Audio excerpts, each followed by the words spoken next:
DOD civilians, and their family members.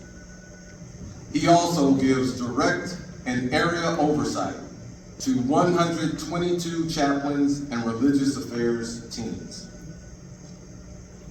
Chaplain Livingston is a strategic advisor in religious integration at the 4-star command level and is instrumental in preserving spiritual readiness in a demanding strategic, operational, and joint environment, supporting the mission of the United States Central Command. Chaplain Livingston was born and raised in Detroit, Michigan. He enlisted in the United States Army in July 1987 and later received a direct commission for the chaplaincy in April 2009. He is endorsed by the National Baptist Convention USA Incorporated.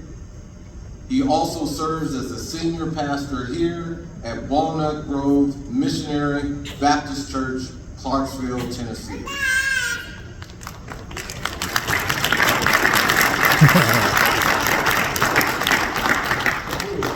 He has served in various stateside and overseas locations and has been deployed to locations in support of Operation Desert Shield, Operations Desert Storm, Operation Enduring Freedom, Operation Inherent Resolve, and Operation Spartan Shield. He is married to the former Yolanda Olive and has a daughter, Jaira Livingston. I introduce to some and present to others, Colonel Carl E. Livingston. Sir, the floor is yours.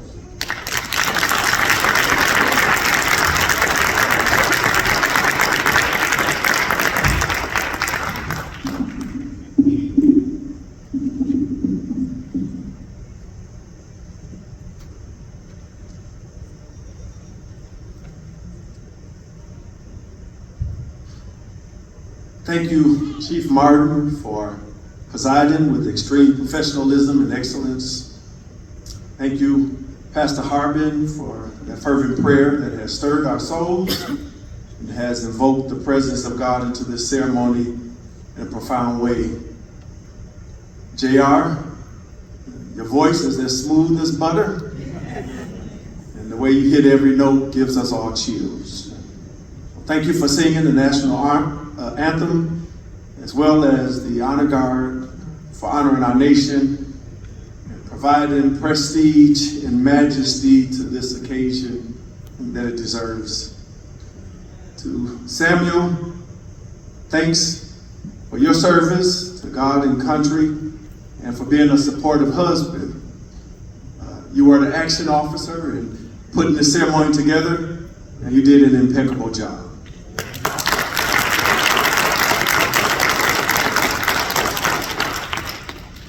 So you get dibs on the remote control for the rest of the weekend. To Zaria in her absence, to Tyler, Jeremiah, Gabriel, Noah, Naomi, Anaya, and a partridge in a pear tree. You all have endured the pains of being Air Force brats your entire lives. You've done it with grace and with poise. So we celebrate you today and thank you all for being good sports during the vicissitudes of this journey. Let's give them a hand.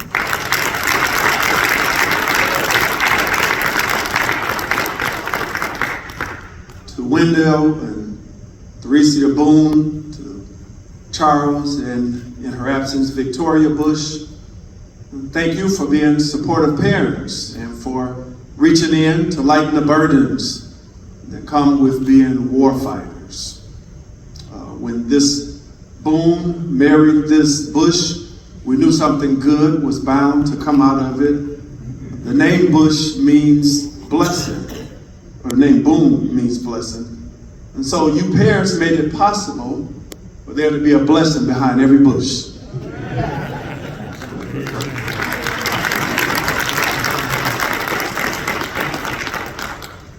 To our proffer, to our escorts, to our dancers, to our church family that's present, all of the distinguished guests, we welcome you all.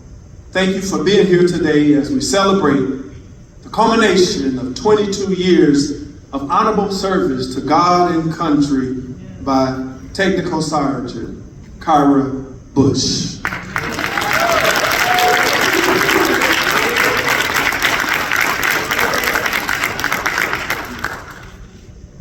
"22 years ago, iTunes launched, and it changed the medium for how people enjoy music. It was also 22 years ago that Arnold Schwarzenegger became the governor of California.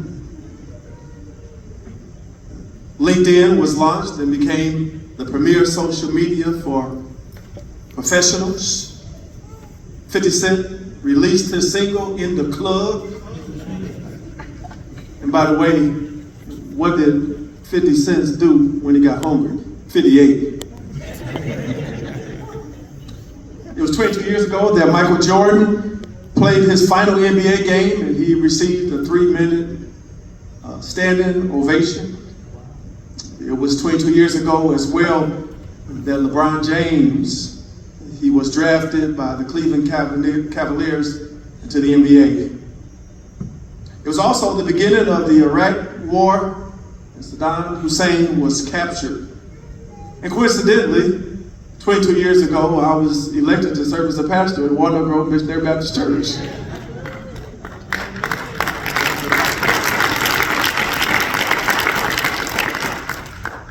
Yet the greatest history that we celebrate today is that it was 22 years ago that Kyra, she joined the United States Air Force. And it became a defining moment in her life that has catapulted her to new horizons. It's no surprise that she joined the military, considering her mother was a drill sergeant. Her father also retired as a senior NCO, and I believe he was an ART instructor. Her life was required to be dress right dress from birth. She found her niche in life in the United States Air Force as she excelled from one achievement to the next, scaling the ranks to become a technical sergeant. She gave leadership and oversight to nearly 40,000 airmen and affiliates, spanning across 63 geographically separated units. And she was in high demand as a program enhancement subject matter expert. She was well integrated into our national security endeavors as a personnel deployment line non-commissioned officer in charge. She was a base passport agent and a career enhancement apprentice. And Kyra added value and innovation to our military warfighting capabilities. She solved problems that transformed military systems permanently. For instance, while she was at one installation as a sole passport agent, she averted a deployment crisis by officially managing a critical manpower shortage in one of our combatant commands. I'll go ahead and tell you, it was Central Command. Using creative force management techniques, she accomplished the mission and she helped to deter violent extremist organizations. In many ways, Kyra is an unsung hero, a quiet professional who made it easy for all of us to sleep well at night. Most importantly, Kyra never hid her faith as an airman.